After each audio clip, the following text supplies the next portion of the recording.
introverted noise. Hurry up, Daddy. Let's do it. Rolls out to the right. 5 seconds to go in the first half. Dante fires deep to the left. Moss caught it at the 11, but now he pitches it to Mo Williams. Touchdown! You gotta be kidding me!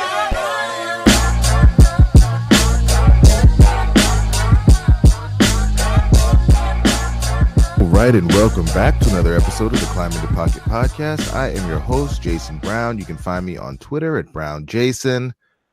And wow, I guess maybe we should have thought about this when we were planning out this podcast recording schedule that, comic book movies come out on Thursdays. And when comic book movies come out, it means we're going to lose the Saxy Prince. So Prince ain't here. Miles still dealing with grown-up stuff. He's not here. But I do have the man, the myth, the legend, the QB1 here with me tonight. We're going to keep pushing through this thing. I think we have a pretty fun show lined up. So I guess before we jump into all that, QB1, man, how you doing? Keeping busy? Yeah, man. Busy as always, even though it's the NFL off season. Still grind season for me. Getting 2019 guys out of the way. Early assessments on them. Yinka, going to see Deadpool. You know how that goes. Miles is MIA. Team light skin, just like Steph Curry. So, missing that. Oh, man. Throwing shots. But before we keep moving along here, man, you got some big news this week. So, I know you don't like being put on the spot, but I'm going to put you on the spot anyway. Tell the listeners, what's popping with you? What's new? What's going on? Yeah, so I just joined Inside the Pylon. Going to be an NFL draft contributor over there for them, contributing for all 32 teams. Just wanted to expand my brand and my umbrella a bit to reach out to all NFL draft fan bases. Didn't want to be so team centric. No, I'm not leaving the Vikings fan base. I'm still going to have my obligations with Andy and on the Andy Carlson show, and of course, Climbing the Pocket. So I'm not leaving. I'm not going anywhere, but I'm expanding my horizons out to all 32 fan bases and not just being so Viking centric.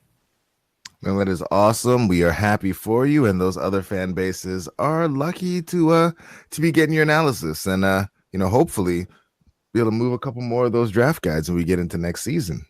Well, I guess we announced it last week, but we are still gonna be partnering here with Vikings Territory and Purple PTSD. So the podcast will be posted on Climbing the Pocket, Purple PTSD, and Vikings Territory going forward. If you haven't already, make sure you're checking out the Purple Journal. Friend of the show, friend of the channel, Luke Braun. He's the co-host on the show, and Luke is awesome. You should check his stuff out. His work is awesome. He's there with Joe. They do great stuff. Make sure you check him out. And last week when we were here, we said, you need to hop on over to YouTube, get in there, get a subscription. Realistic Randy's going to be contributing. But now we also got Hollywood, JR, 32 team NFL draft scout, also kicking off his QB1 analysis series. And the first video's up. I will put a link in the show notes. Head on over, check it out, subscribe, tell your friends about it.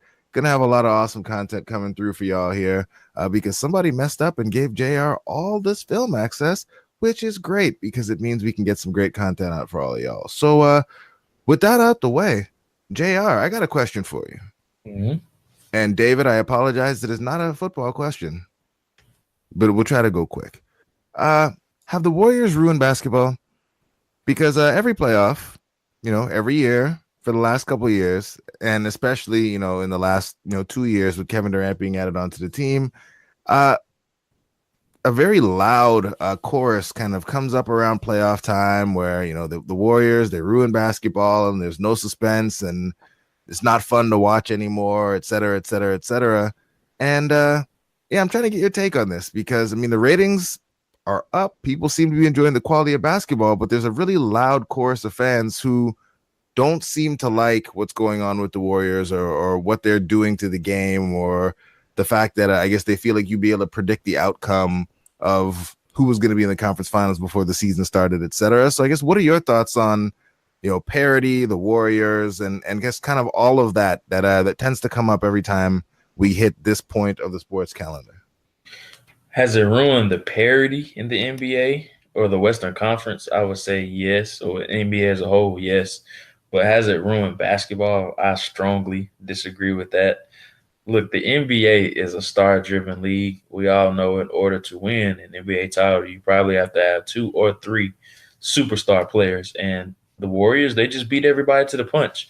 And they found a loophole in the NBA CBA where they were able to afford Kevin Durant from the Thunder and bring him along to the Warriors. And I mean, you can't fault them for being smart and working their way and finding a loophole in the CBA to where they can add him and bring him along as that other superstar to the Warriors. So you really can't be mad at the Warriors, but the people are still going to watch the NBA no matter what. There was a lot of buildup with the Warriors and the Rockets, and it was the most highly viewed NBA series ever.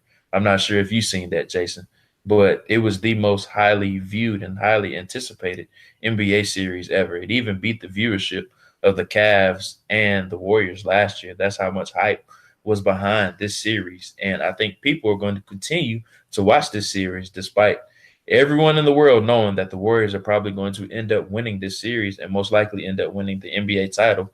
You're still going to have that interest because of how valuable or how prevalent the NBA superstars are. You're still going to want to see what's going to happen, even though you can already predict the end result. And that's why I don't really understand why so many people have such a problem with the NBA. Yes, you probably can predict which teams are going to be in the conference finals and the NBA championship, but you're still going to watch it no matter what, because that's just the appeal that the NBA brings to the table because of all these high caliber names that is associated with it.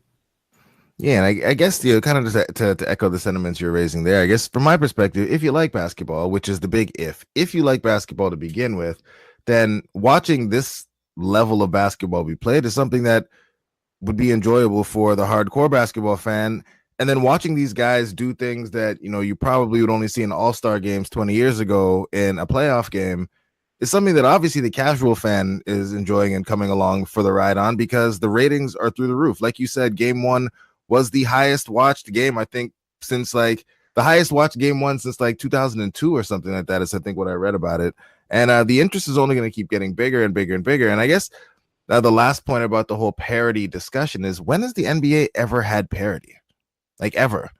When you go back to the list of champions, I mean, it's, Golden State, LeBron, Golden State, San Antonio, LeBron, Dallas stealing one from LeBron, Lakers, Boston, Spurs. Yeah, I mean, it's the biggest stars. And then you go back, people talk about the good old days, the 2000s were all about the Lakers, and then the 90s were the Bulls. Jordan retired for a couple of years. The Rockets snatched there too, and then it was Bulls, Pistons. And then yeah, there's never been parity. The 80s was the Lakers and the Celtics. There's never been parity in that sport. And for football fans, there's not really a lot of parity in our sport when you're talking about who's actually winning the big game. I mean, it's dominated the AFC soft. So, I mean, it's the Bradys and the Mannings. Every now and again, you'll get a Flacco or, I guess a Nick Foles going in there and winning a Super Bowl. But I mean, the NFL also, star driven. You have a star quarterback, you're probably going to be in the dance a little bit more often, more chances to win. And if you're in the AFC, I mean, we know what's going on. and if you're playing in the AFC East, then I mean, your chances are probably a little bit better than most, because your division is terrible. Well, I mean, that's enough of that. Probably made some folks upset with the takes there, but whatever. If you have our takes, you want to get at us, holler us on Twitter. But that's where we're at on that one there. And I guess the next big news, and it's kind of funny since we talked about sports lines and prop bets on the last show, but sports betting is legal now. Which is funny. I mean, it was sports betting up here in Canada anyway. It's quasi legal. You can't bet on one game at the gas station, but if you put down in Ontario anyway, you can put down parlays where you bet on multiple teams and all that kind of stuff right now. But I mean, this is a big deal in the US where, I guess Vegas was really the only place where you could go and legally place bets on all the sports. I guess, JR, from your perspective, I guess, what are your thoughts on all this and what are the ramifications for sports as a whole? And then, I guess, do you agree with the decision kind of overall and where you think it might take things from a sports gambling perspective?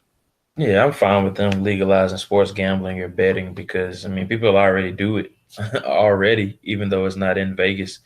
People do it online, and there's all other types of sports provider, and there's a host of other websites that do it as well. So it's the way of the world now, and even large networks are talking about over-unders and, odds of such and such happening. So people were already doing it, maybe not openly, but a lot of people were already betting on these sports events.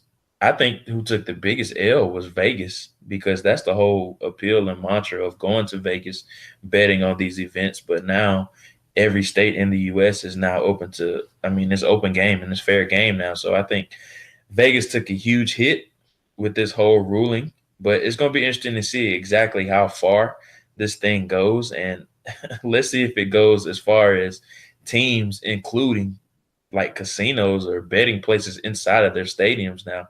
I think that's something that could go. We could get to that point. I just want to see how far this whole sports betting thing goes. That's what I'm most interested in seeing. But I don't have a problem with it at all. I'm not a bettor or a gambler or anything like that. So I just want to see how far it actually goes. And I think that's one of the places where I kind of hope that there's a degree of separation between the leagues and like the gambling activities. Like I know, especially, a league like the NFL is going to want to get in there and get their piece of that money that's being made. But I feel like that's where they could end up getting themselves into some trouble. Like you already feel like you're being taken advantage of when you go to a game, spending the money that you spend on like a hot dog and beers and all the rest of that stuff. You go in there and like, lose your car on a bet at the game. I don't know how that would play for fan experience, but again, I guess it works in Vegas to have the sports book there. So I guess it's going to be interesting to see how that kind of stuff plays out as we go forward, and how the leagues figure out ways to get their hands on that money that they're going to want to get their hands on, even if it's probably best that they leave that money alone. They're not going to be able to help themselves. So yeah, it'll be interesting to see how all of that stuff goes there. And I guess the next thing there, is Des Bryant. This is one of the things you brought up in the group message, and we've talked about it a little bit there, but why is he unsigned? Like Des, not very long ago, was considered to be a superstar player in this league, and it doesn't really seem like anyone wants to put him on their team. There was, kind of rumors that Baltimore was involved, and they're really the only team, like you said today on Twitter, that, it was reported interest that didn't immediately come out and say, nah, we really actually aren't interested in that dude. So, like, from your perspective, what's up with Dez? Why doesn't anyone want him? I think it's a combination of a lot of things. I think the whole all or nothing thing with the Cowboys might have hurt him a bit, because we've seen mixed opinions about that. And we all know Dez has a very dominant or alpha type of personality. He's not a guy that takes a lot of BS, but at the end of the day, he just wants to win. And he has no problems with openly expressing his frustrations or his satisfactions with the situation that's going on. And then another thing is his price. Nobody really knows exactly what his price is. It was reported that the Ravens offered him a multi-year deal that was just a shade over $7 million a year, which is very competitive money with the numbers that he has put up this year. And that goes to my other point, is that his play has declined. He's not that guy we've seen. He's not prime Dez anymore. He's more of a red zone or jump ball specialist, and he doesn't provide much value in between the 20s, which is where you want to see, especially a guy of his caliber, who he once was in his prime, make impacts within a game, and he's just not that guy anymore. He's more of a red zone monster. So you're not going to pay a guy what he's demanding right now. So it's a combination of his personality and just financial demands. And I think that's one of the biggest reasons why he still hasn't found a team yet, but he'll eventually get signed. Yeah, and that was the next thing I was going to ask you. So just based on him kind of sitting out there for a while and, what we've seen of him, you've already said, he's kind of fallen off a little bit. Dez seems to kind of fit that archetype of the super athletic and a big outside wide receiver that wins with, athleticism, explosion, and not necessarily with technique. And it seems like when that type of player kind of hits the cliff, they fall off fast. Like there doesn't seem to be really a gradual decline to their play. It seems that those types of dudes, they're really good one season and then they lose a step and they're just not that good because they can't get the separation or whatever that they used to at the catch point. I guess from your perspective, what do you see when you watch Dez? Is he still someone who can be a large piece of a productive offense, or is he, like you said, someone that you're just going to occasionally try to get involved in the red zone, but he, for all intents and purposes, is on the way to being kind of end of career Andre Johnson? Yeah, I think he's a guy that can be a number two receiver, but you talk about a guy that's a 1A or a perennial leader of a wide receiver corps. I don't think he can be that guy anymore because he just doesn't have that explosion and ability to consistently win at the catch point in between the 20s like he had in his prime. And like I alluded to earlier, he's a guy that dominates in the red zone. I think that's what he strictly is at this point, but he's a guy that can win underneath against zone coverage. But if you're asking him to consistently win in man-to-man coverage between the 20s, he's just not able to do that. And it's going to be interesting to see where he ends up because we all know he's going to get signed by somebody, but you just don't see exactly where he would land right now because the draft just happened. A lot of teams have all these rookies that they want to incorporate. And if you are a contender, do you want to bring this whole type of alpha personality into your locker room? Because we know Dez is not going to be quiet. We know he's going to come with a loud mouth, and that's not a knock against him. That's just being realistic and just keeping it real. Dez is not going to be quiet if he's that second or third receiver on the wide receiver corps because he's not used to that role. He's used to being the top dog in a receiving core, and he's going to have to make a bit of an adjustment with his career. He's never been known as a route runner, and that's what's really hurting him because he just doesn't have that explosion like he once did, and he's not a guy that can run a bevy of routes in a full route tree. So he's suffering the effects from that lack of explosion right now and not being a good route runner throughout his career. And I guess last question on the Dez front. Do you think it's possible for him to develop those skill sets? I mean, I know we talk a lot about kind of route running being like, a skill. You see it as being something that's more innate that, guys either are going to have the ability to be a great route runner or not. At this point in his career, like, is Dez one of those guys that maybe could transition to a Larry Fitzgerald type role working out of the slot, or is it kind of is what it is? He's going to be on the outside. You're going to use him sparingly, and then he's just going to be out of the league. Yeah, I just don't see how he could magically develop route running skills or above average route running skills at this point because, like we always talk about, route running is a natural given gift and it's something that rarely receivers are able to develop. But if they do end up developing it, it takes multiple years for them to do it because you have to learn just the intricacies and the nuances of exactly what it takes to be a perfectionist when running routes.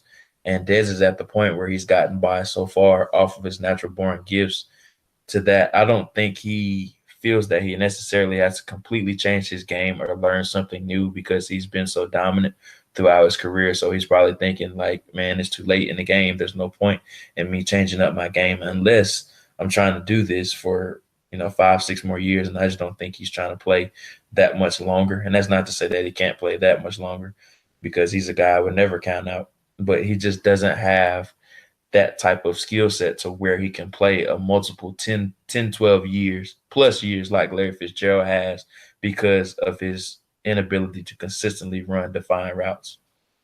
Okay. Well, that's rough. That is a rough outlook that you have for our man Dez there. But I guess on happier news, I think it's happier news. It's happier news for me. I'm excited about it. They announced Hard Knocks, and my Cleveland Browns are going to be on Hard Knocks. The team that was fully invested in the analytics with my man Sashi. Cousin Sashi, unfortunately, was not able to keep his job. They did keep Paul DePodesta there, and then they drafted, the guy that was my QB1, the man with the swag, Baker Mayfield, to be their QB, their franchise future. But they also got my other guy in there, Tyrod Taylor. They got Josh Gordon. They got Jarvis Landry. I mean, they got some personalities on the team. I mean, they got Hugh Jackson too, that brings it down a little bit. But I mean, I guess from your perspective, with everything that's going on with Cleveland, do you think this is the right time for them? And it looks like they weren't begged to be on the show. Like they really see this as an opportunity for them to sell the Cleveland brand, whatever that is, whatever it is, the hope that I guess even we have for them that it looks like they're finally going in the right direction. Was Cleveland the right choice? Surprisingly, I think it was. And I think it's a very, interesting choice. We talk about a team that's coming off an 0-16 season, only the second team in history besides Detroit Lions to ever do that. So just seeing the process of exactly how they recover from doing that. Hugh Jackson, we all know he's on the hot seat, 1-31 in his career with the Browns. And we all know the hottest ticket in town. They had the number one pick with Baker Mayfield. Comes that Hollywood status. You know, everyone wants to see what Baker Mayfield is doing, the day-to-day ins and outs of what he's doing leading up to this process. Number one pick. It's just there's so many storylines with the Cleveland Browns, like you alluded to. Josh Gordon is another one, and there's plenty more. Baker Mayfield is another one. John Dorsey, just how he's changing the culture of the Cleveland Browns. Myles Garrett is another guy I'm sure will be featured. Denzel Ward is another guy that will be featured, being that he's a hometown guy, staying in Ohio, coming over from Ohio State. And we, of course, we talked about Baker Mayfield as well. So there's just so many interesting storylines with the Browns, despite them going 0-16. They have a lot of different personalities that will be interesting on that team. Yeah, and one of the things, and this is completely off topic, definitely not on the show sheet. You mentioned changing the culture, and this is an angle that I really had completely not thought about until I heard it on another podcast. But I guess, what are your thoughts, and do you have any? Because maybe you don't, maybe it's not a big deal, and maybe we're just kind of overthinking this thing a little bit. But Antonio Callaway, he's had his struggles, as recently as this past season, the season before then. And then you're bringing him into, I guess, the wide receiver room with Josh Gordon, who's obviously his history is well known, and we don't need to get into it. I guess from your perspective, when you're talking about a culture and the type of players that you're bringing in, is that something that you would even consider when you're kind of thinking about things like, in my locker room, do I have the personalities that would be able to deal with this? Is this something that would be good for, my potential star wide receiver and Josh Gordon? Are these things that you even think about at all, or is it just I'm getting that talented guy in there and we're going to see how it works out? Yeah, it is. You always have to think about locker room fit when bringing in a free agent or a draft pick, because it's all about setting them up for success. And it's kind of a double-edged sword with the whole entire Antonio Callaway situation. And I think he landed in the perfect spot. And a lot of people are going to allude to Josh Gordon. For him being in the same room as Josh Gordon is a bad thing, but I see it as a good thing. You talk about a guy that was always at the bottom as far as being out the league for multiple years, going through the same situation that he went through as far as the whole weed situation, failed multiple drug tests. Josh Gordon has been at the bottom of the bottom, and he's a guy that can loan that help to Antonio Callaway. And I think a lot of fans overreact to exactly how much these players interact with each other outside of the workplace. A lot of NFL players don't interact with each other outside of the workplace. And I just don't think that's a situation where they will interact with each other on a day-to-day basis outside of the workplace. But when Antonio Callaway is inside the facility, he's the guy that I can see being attached to Josh Gordon at the hip, because he's been in a similar situation with Antonio Callaway as far as having some off-the-field struggles with marijuana and certain situations like that. And then if you go higher up and think about John Dorsey, he's a guy that's known for dealing with guys with off-the-field situations and putting them in programs to set them up for success. And the guy Antonio Callaway is being most compared to is Tyreek Hill, who John Dorsey drafted. He put him in a great situation to succeed. He got him some help from his situation when he was drafted. So John Dorsey has already been in this situation with a guy that has a similar skill set and a similar off-the-field pass troubles as Antonio Callaway. So he's going to set Antonio Callaway up for success, but it's going to be up to Callaway how he handles that situation and if he attacks it head on or if he's going to be that same guy he was at Florida. But John Dorsey is going to do everything he can to set him up for success. And I think Callaway ended up in a perfect position, and he's another guy that I'm sure is going to be highlighted on Hard Knocks as well. So I think a lot of fans overreact to exactly how much these guys really interact with each other off of the field. But in the facility, he's a guy I could see them providing a lot of help to. All right. And last Browns question, and it's probably not a good sign that as we're talking about all these great Browns storylines that neither of us brought up Corey Coleman. So the rumors are out there. There's talk that, Mr. Coleman could be traded that Callaway, them bringing him in, the skill set that Callaway brings to the table, bringing him in with a Josh Gordon, a Landry, that Callaway could be the missing piece, and Coleman could be the odd man out. Obviously, Coleman was a guy that I like coming up pre-draft. You, not so much. But given where we are now, we're fast forwarding a few years. We joke about it a lot as Vikings fans, and I know that I push this maybe a little bit more than I should, but I kicked around the idea of us kind of just swapping it out, get Treadwell up out of here, let him get a fresh start in Cleveland, maybe go fight for that wide receiver 2-3 type of position over there, see if those guys can unlock what the Vikings had failed to. Bringing Corey Coleman in to the Minnesota Vikings offense and letting him kind of be that deep threat, big play type of wide receiver that I know that myself and Miles have kind of talked about bringing in for some time. How crazy am I for even proposing such a thing? And how angry would you be if this actually happened? Well, I mean, you can't be angry about it because it's basically a redundant swap. We talk about guys, first round guys that really haven't done much on their respective teams. The biggest issue with Corey Coleman is just production, obviously, but him staying healthy as well. He's had some problems with that. And Treadwell was just a performance thing and being stuck at the bottom of the depth chart behind two productive or even three productive guys in his time in Minnesota. So it would be an interesting swap, but I think Treadwell will get the bad end of the stick because they already have guys at the top of the depth chart that are really good. And on the flip side of that, I think Corey Coleman is much more talented than what Treadwell is, and I think he would be much more productive on the Vikings wide receiver core. So it kind of would be a redundant swap because neither one of those guys will – I don't think they're ever going to be high-end contributors in a wide receiver core. They'll probably always be that third or fourth guy on a wide receiver core. So it would be a bit of a redundant swap in my opinion. But the Corey Coleman issue with the Browns is very interesting. And I think low-key him and Antonio Callaway are battling each other for that third wide receiver spot. And if Callaway does end up showing that promise that they expect him to, when he did show up at Florida in 2016, obviously he missed all of last season with the off the field troubles and everything. But if he proves to be that guy he was at Florida, I think it makes Corey Coleman very expendable, especially considering the price tags of the two, Corey Coleman being on that first round price tag and Antonio Callaway making peanuts as a fourth round guy. So it's going to be interesting to see exactly what happens with that battle. Yeah, man. Bring me Corey Coleman. Brings an element that we don't have. And it's a redundant swap, but as I was joking around with somebody who came at me for mentioning this as a swap idea, even as injured as Corey Coleman has been throughout his career, he still has produced 3 times as many yards as Laquan Treadwell has in their respective careers.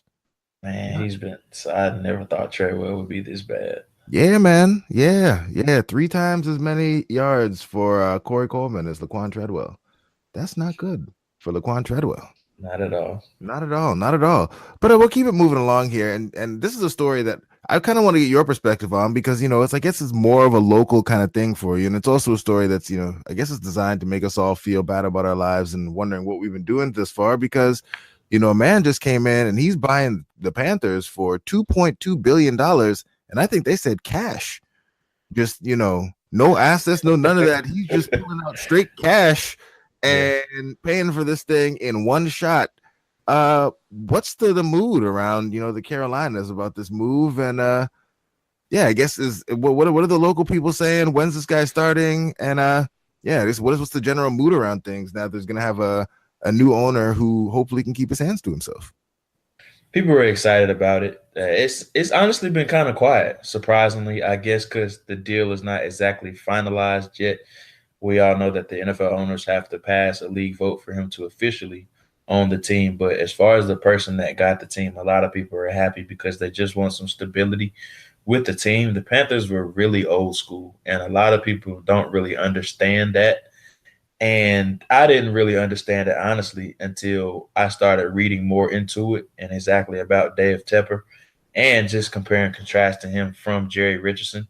When simple things like fans were complaining about the NFL logo being at the middle of the Panthers field on the 50-yard line as opposed to their logo just things like that. They want to be different. They want the Panther logo at the middle of the field as opposed to just the standard NFL logo. Just they want to be proud of their team. And a lot of other teams around the league have that logo at the middle of the field. They want some different jerseys. I know a lot of fans were saying that. And they're really happy about basically engulfing the Steeler way, the Pittsburgh Steeler way with the Carolina Panthers. Dave Tepper has a 5%. He owns 5% of the Pittsburgh Steelers. Of course, now he'll sell that whenever the Panther sale goes through at the NFL owner meetings in July. So just bringing that type of stability and interest to the Panthers is something that fans have desperately wanted here because there really hasn't been much excitement outside of Cam Newton to this franchise, and they just want to bring life to it, and they feel like Dave Tepper can do that. But there's a lot of excitement building, and it's building up over the past few weeks. And like I said, it has been quiet, but now that Dave Tepper's name has emerged and he's the guy that's going to buy the team, the generation and the buzz about the Panthers has picked up a little bit. Okay. All right. So let's say that next year's version of the draft guide becomes the highest selling not just draft guide but book in the history of books, and you now, JR, are like Jeff Bezos rich and decide, because you love the game, you love the sport, that you can buy a franchise, any franchise. Which franchise are you getting? And I don't, not just, Dallas Cowboys because they're worth the most money, but like, which franchise are you buying? Because I also know you're a competitive dude and you're not going to want to buy some franchise and just have it be terrible. I guess if you're buying a franchise just based on, fan base, history, setup for success in the future, et cetera, et cetera, et cetera, like, where are you going? Which fan base are you buying? And like, what's the thought process that gets you to buying the franchise that you choose? I mean, you just said it. It'd have to be the Cowboys, man. You talk about it's just America's team, even though a lot of people have debated that, but it's the model standard of the NFL. And I'm not necessarily talking about from a winning standpoint, but as far as marketing, a team that everybody loves, team that cheer for the Cowboys, a team that everybody loves and is known as America's team. So I don't like their current roster construction, but you talk about a team that I would love to own, it would be the Dallas Cowboys. All right. Give me another one, because the Cowboys are terrible. And, I don't even know if you were alive the last time they won something. Yeah. I mean, I'll go with the that's true. I'll go with the Oakland Raiders. I love the whole idea of them moving to Las Vegas, but it takes a lot of steam off of it because of the whole sports betting being passed throughout the United States. So it takes a little bit of the mantra away from their whole Las Vegas move. But I still love the upside of what can become of that whole situation with the Raiders. I don't like the John Gruden contract, of course. He would be one of the first people that I do get rid of if I was the owner, just because I think he's personally overrated as a head coach. So the Raiders would definitely probably be that next team that I would be interested in buying. Okay, all right. The iconic Raiders, can't be mad at that. And yeah, you might have to eat some money to get Gruden about that contract. Because who would you choose? If I was gonna pick a team, I mean, I might have to go with Philadelphia. Yeah, that's a good one. If I'm just thinking about it right now, I mean, in terms of being, big market team, because, Philly is a huge market team that doesn't get really talked about as much as the other big market teams, but Philly's still a huge market. You still get that Northeast. You have a rabid fan base. You have, a great GM, great coach, great quarterback. They seem to, obviously, you're coming off the Super Bowl win. Yeah, I guess, if I'm thinking about, kind of one of the kind of traditional, Patriots, Cowboys, Steelers type teams, I think maybe Philly would be where you'd go. And I guess if you're going, in maybe a different direction, I think maybe I'd buy the Jaguars. You're in Florida, you got nice weather, you can attract free agents with the no state income tax. And really, you just got to get Blake Bortles up out the paint, and you could have a dynasty down there. You know what I'm saying? Make a trade for the right QB, and you could run things in that weak ass AFC for years and years to come. Definitely, because the AFC is terrible, man. Yeah, it is, and all those quarterbacks are about to retire. So, Yeah, maybe the Jags is the next one, which is a segue, perfect segue. And I didn't even think about that until I look back up at the show sheet. But the Jags are coming to town. We're gonna have some joint practices, Vikings, Jags, and I personally have always been a fan of when teams kind of get together and do these sorts of things, especially when it's established teams. The coaches have been there for a little while, and they can get in and kind of mix things up and do some joint practices. So I guess from your perspective, I guess what are your thoughts on joint practices? And then, as we roll into these matchups with the Jags and the Vikings, there's some compelling matchups there. So I'm really curious to know which ones are your favorites that you're really going to be looking forward to from a fan perspective when these two teams get together in the summer. Yeah, I love joint practices. Personally, I think it's more for the younger guys as opposed to the older guys. And I think the Vikings chose the perfect team, or they agreed with these joint practices with the perfect team. They haven't done it since, I believe it was 2007 with the Kansas City Chiefs.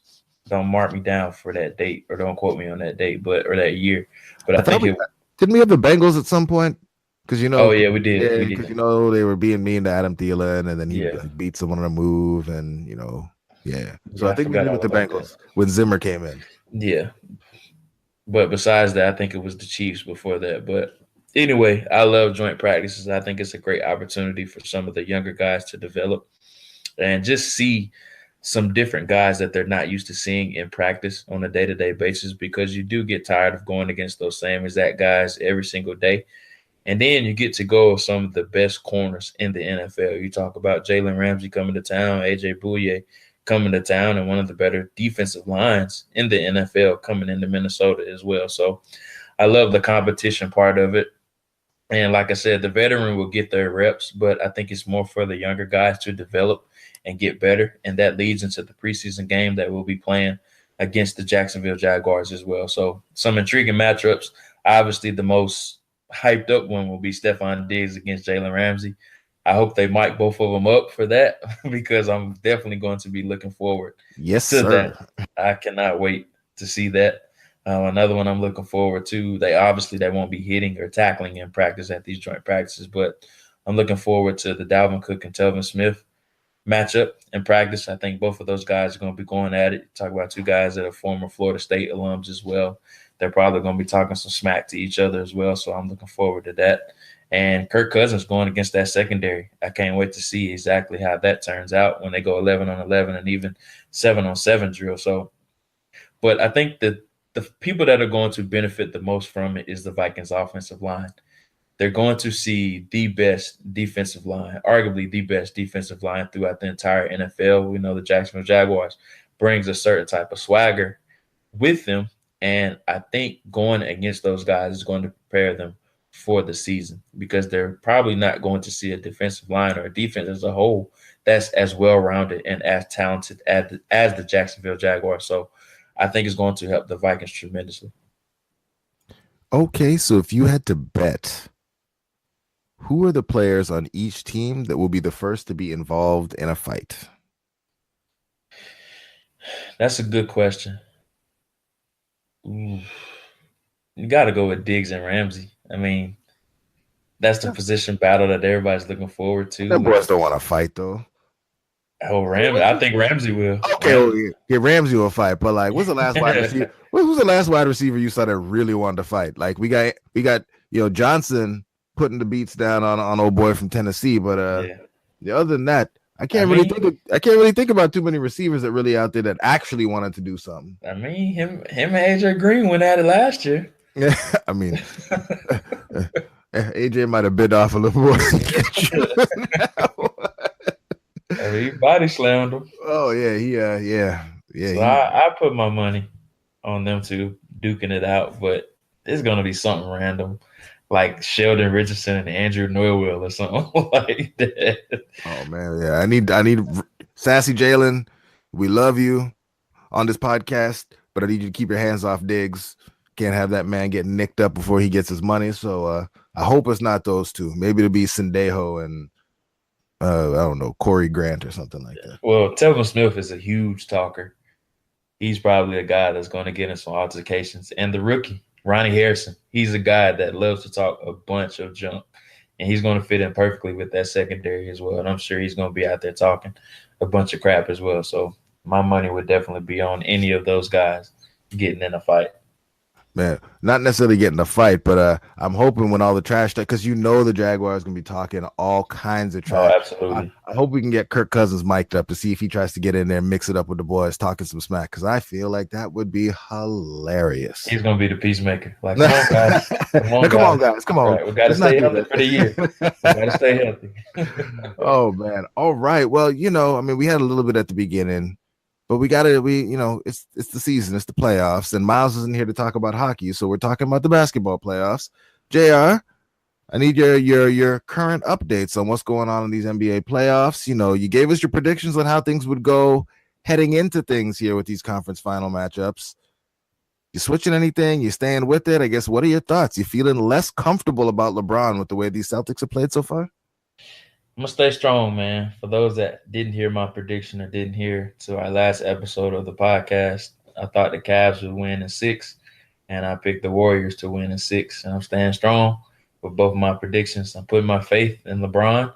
Whenever he's lost game 1 and game 2, he's been undefeated in game 3 and game 4, and he's came back and tied the series every single time. So I'm gonna stay confident in that prediction. I got my faith in LeBron, even though his help has not helped him at all. I think he's been phenomenal in game 2. Game 1, obviously, he had a down game. He only had 15 points, but he had a triple-double last game, and he did all he could do to try to win that game, but he just ran out of gas at the last minute or in the fourth quarter. He just didn't have any more to give. So he's getting 3 days extra rest here, and I think he's going to come out energized in front of the home crowd. We all know role players always play better in front of the home crowd because they have that energy behind them, and I expect them to win these next 2 games, and I think they're going to do it, man. I think they're going to win it in 6. I'm not very confident in that prediction right now because I love Brad Stevens. I love what he's done with this team, and the Cavs just don't look good right now, but I think one win in this series will help them out, and I think they're going to do it in game 3, and I think that momentum and that energy is going to build up in game 4 as well, and I think they're going to tie it going 2-2. Back to Boston. Now let's talk about the Western Conference, where it's been a tale of 2 games. Game 1, the Warriors dominated. And in game 2, Houston just completely dominated Golden State last night. They didn't look like themselves. And Houston looked like a completely different team last night. You talk about ball movement, knocking down their threes. Eric Gordon finally showed up. PJ Tucker knocked down some big threes last night as well, or 2 nights ago as well. So they weren't so ISO heavy with James Harden. He wasn't dribbling so much with everybody standing there and just watch him go 1-on-5. And that was the biggest difference between game 1 and game 2. I think Golden State is going to win both these games at home, though I don't have a lot of confidence in Houston winning 1 in Golden State. So I think they go back to Houston with the series 3-1. And I think Houston might look up and win 1 more, but I still expect Golden State to close them out in 6. So I'm staying strong with both my predictions. Okay, and kind of a follow-up to that thought on Golden State playing at home. Which of those home games do you see being the one in which Steph Curry gets going again? Because he hasn't been Steph Curry thus far in these playoffs. I think it'll be the next one. I'll be shocked if he plays as bad as he did in game 2, just because it's just a different type, a different type of energy when you're going or you have that type of backing at home. It's just different. It's a different type of momentum, different surroundings. And when you're struggling, you still have that home crowd behind to cheer you on no matter what, as opposed to Houston when he's just not playing good defense and his 3 is just not being consistent right now. He just has a hard time providing value to his team, especially when his shots are not knocking down or not falling. And they were just taking turns on him when he was on defense. So it's going to be interesting to see how he does react to that game 2 blunder. And everybody's been saying that the knee is just not healthy right now. But if he comes out and drops 30 plus this next game, those critics will definitely be back quiet again. So I think he's going to go off this next game, though. And, last thing, which is the unthinkable. And again, it was one of those things, and I blame Randy for this. Shout out to Realistic Randy. Check him on YouTube. But he made a comment that if it was, up to him, kind of gun to his head, and he had to choose one or the other, Klay Thompson or Steph Curry, kind of for the future of the Golden State Warriors, he would pick Klay Thompson. And my initial reaction to that was, that is crazy talk. That's madness. Steph Curry has revolutionized the game, et cetera, et cetera, et cetera, et cetera, et cetera.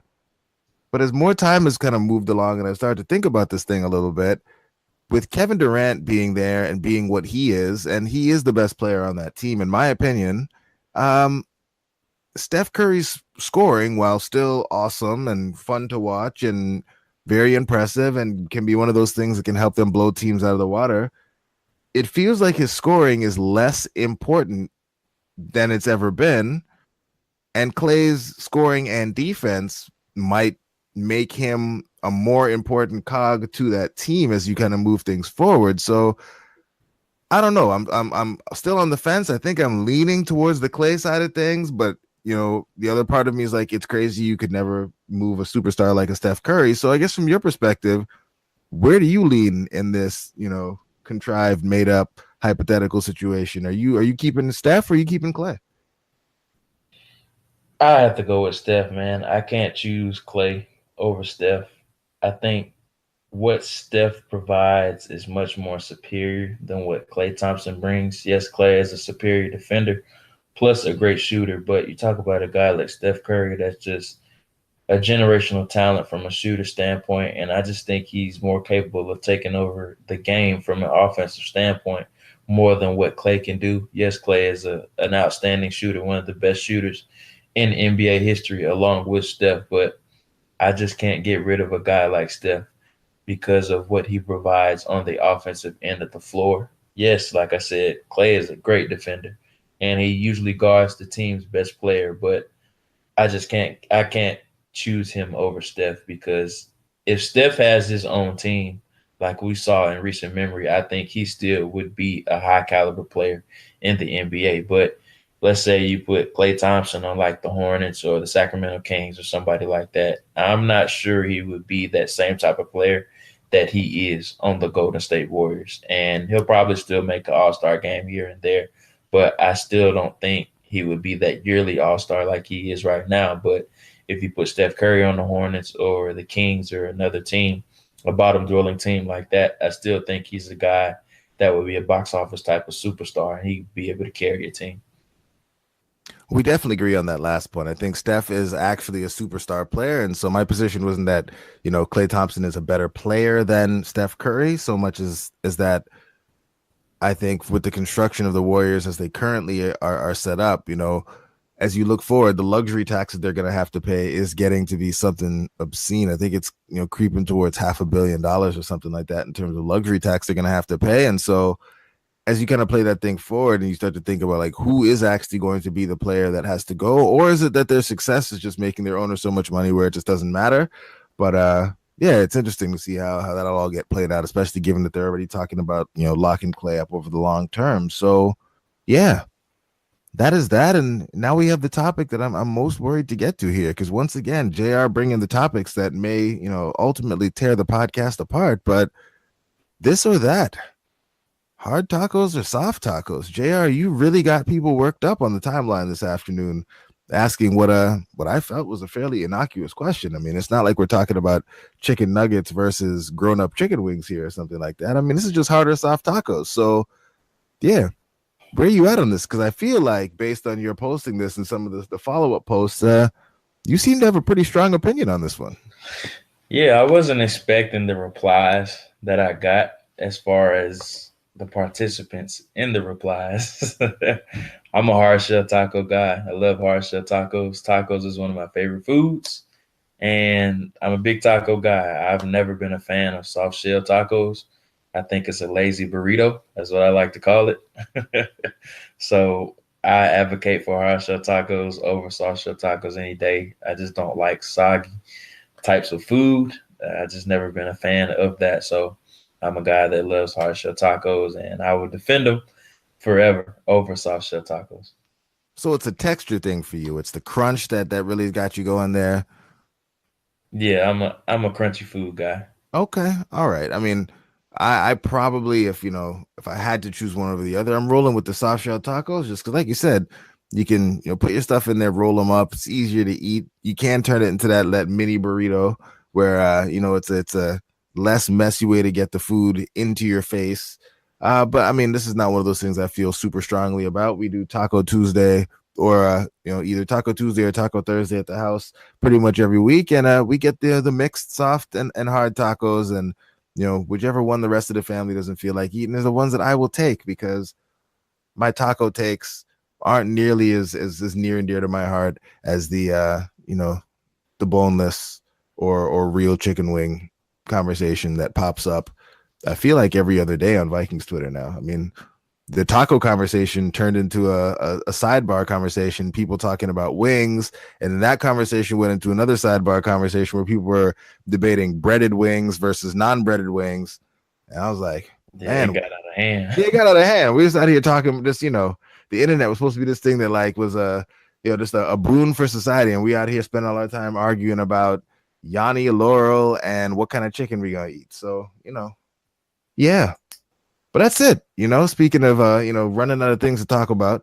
Yeah, that's it. That's the show. That's all the things we got to talk about today. So before we get up out of here, once again, shout out to our folks over at Vikings Territory, Purple PTSD. You'll be able to find the podcast there as well as on climbingthepocket.com. When you're done listening to this podcast, make sure that you're queuing up the Purple Journal. They do great work.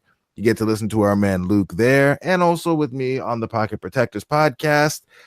JR, I think, was just on with Andy. Make sure you're supporting him there as well. Andy is a friend of the show, and we do love the work that he does there. And last but certainly not least, hop on over to YouTube. JR breaking down the quarterback analysis for you. And of course, the first episode is called Climbing the Pocket. JR talks to you a little bit about, what quarterbacks should be doing in a pocket, using Tom Savage and Drew Brees as examples that are, both good and bad. It's good stuff. I think JR was saying we're going to try to maybe get 2 or 3 of these out per week. So going to be a lot of great content for you coming up over this dead period in the football season. We're going to keep you guys informed and entertained, hopefully. And if you have any feedback for us, definitely do not hesitate to send it our way. But as I said at the beginning, my name is Jason Brown. You can find me on Twitter, joined once again by QB1 JR. Thank you for listening. And y'all have a good one. Talk to you soon.